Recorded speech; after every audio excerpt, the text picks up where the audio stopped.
Now moving on, lawyers representing Raila Odinga and other petitioners clashed with those of the IEBC during oral submissions based on a 178-page report of the vote scrutiny in selected 45 polling stations. Now this as lawyers for the electoral body accused the petitioners of creating false impression that they were denied access to IEBC servers. Ben Chumba takes us through the arguments. According to lawyers representing the petitioners, the report on the scrutiny of 41 presidential ballot boxes from 15 polling stations revealed various anomalies. There was very disturbing evidence of log deletions from the IEBC server that was availed, in part, partially availed. These deletions occurred on the 6th of August 2022, which is 2 days before the contested election. Murgor claimed failure by IEBC to provide access to the image of its server, as asked by the court, was deliberate move to hide details how 5 foreign individuals allegedly operated the IEBC system.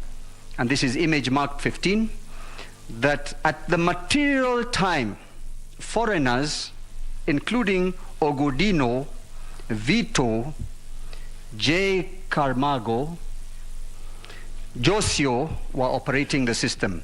Those are 5 foreign individuals. If a forensic image of the server is availed, details of what was deleted would certainly be established. The IEBC lawyers dismissed this petitioner's argument as misguided. I will take you back to the registrar's report, whereby they searched between August, the entire month of May to August, for any deletion, removal, there was none. Then they searched for the entire August, whether those users accessed. The answer was none.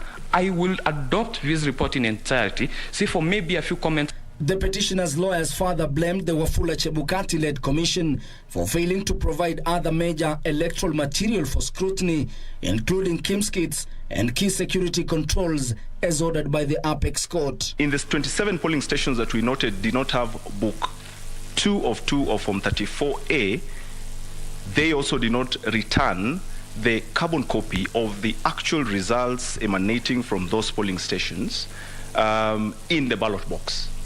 In other words, the results or the ballot papers in those ballot boxes could not be verified with the carbon copy of the original Form 34A that was used to declare the results in respect of those polling stations. So how then is it that all the photos on the portal are in PDF, and yet they refused, they declined and dishonored this court's order to give us information on the results transmission system? Chebukati single-handedly directed for book 34 of 2 to be printed,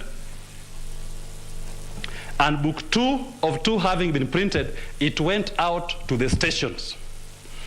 The Gazette notice required it not to be used. It was used, and the registrar's reform has confirmed.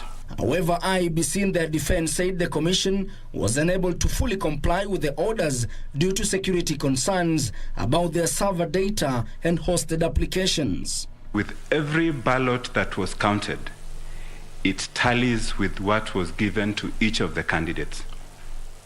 But most importantly, the allegation the petitioners have made and have been running around with is that election results were being taken from one candidate and being added to another. That fact was not proven. This is their case. Access was granted, that's why comments were made. If access was denied, there would have been no comment. IEBC said revealing owners of system administration passwords, as asked by the petitioners, will expose system administrators' names and identities and be a major security threat to administrators. The clash of opinion based on the report continued, with the judges having to intervene. I would like the court to do a simple thing, my lords, my ladies. Compare the logs Mr. Mugo has provided and what is found in the registrar. You will discover there is an apparent discrepancy on the face of those logs. Nothing put on the slideshow is in the registrar's report. Vito logged in on July 28th. That's my question. I want to see whether we're on the same wavelength as to the dates. Are 10 Yes. I have the logs start from July 20th to July 28th. Exactly. Yes. So did I hear you saying that they logged in during the tallying period? That's what I had in my document that I filed. We are looking at the registrar's report. How different is your document from this one? I will check, because what we have has those logs. Remember, we are working with the registrar's report, not any other document. That's why I was getting confused. The 7-judge bench refused to admit the written submissions from the petitioners. We had already given directions that we expect oral submissions. I am making oral submissions. Yes, so I'm just saying, let us not worry too much about written reports, who has served who. The report is now before the Supreme Court judges for review and consideration in their ruling set for Monday next week.